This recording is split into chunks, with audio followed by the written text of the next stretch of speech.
Hello, I'm Semele Sherry of Triple Moon, and I'm thrilled today actually that for once the beautiful weather and my inspiration to talk to you have come together. So I'm actually outside in my garden, which is fantastic. So what's happened is in the last several readings that I've done actually, the same theme has been coming up. And that is that people who have been developing spiritually and wanting to follow their soul voice have been kind of experiencing the same things and ignoring those things.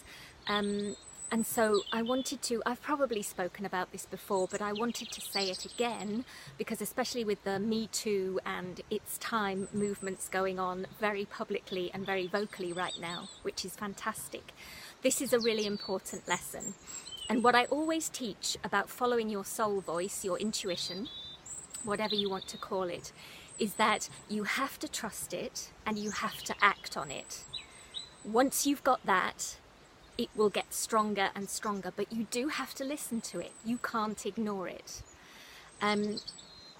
So what's been happening is that for most people, the very first and obvious sign of their intuition or soul voice talking to them is that they can meet someone that they don't know, perhaps it's for the first time, and they get this feeling about them, a kind of keep away feeling.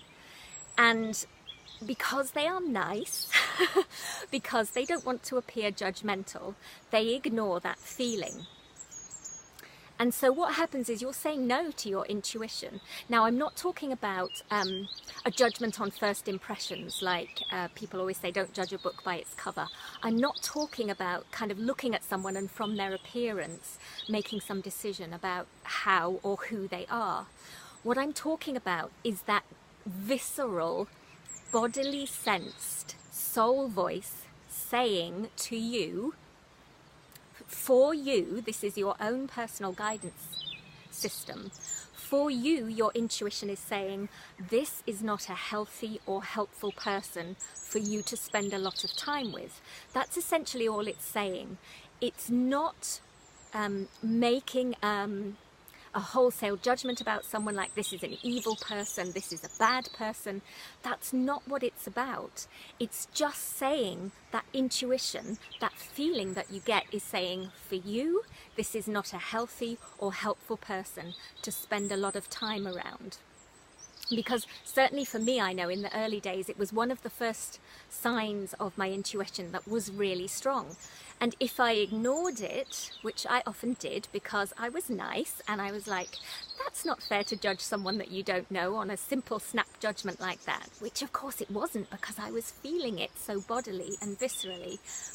But, you know, when I didn't listen, I would inevitably end up getting hurt, or I would later down the line, 2-3 months, see some behaviour that would really kind of catch me and go, yeah, that's not the kind of person you want to be spending time around. So what I'm saying is listen to that intuition.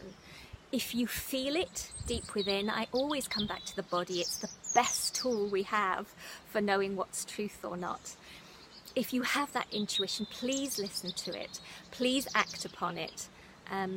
And then the rest of your intuition will begin to strengthen, because the more you listen, the more you act on it, the more power you are giving your soul voice, your intuition, to talk to you. So that's all I wanted to say really today.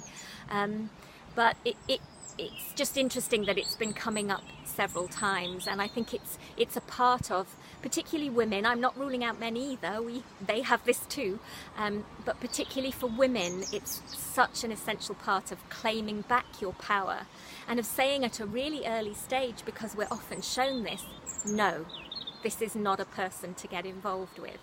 So, you know, I hope that's helped you. It was certainly something I had to learn the hard way a few times, so I'm hoping I'll make the journey easier for you. Anyway, lovely to have spring here at last here in the UK. It feels like it today. So sending you much love and blessings. Until next time.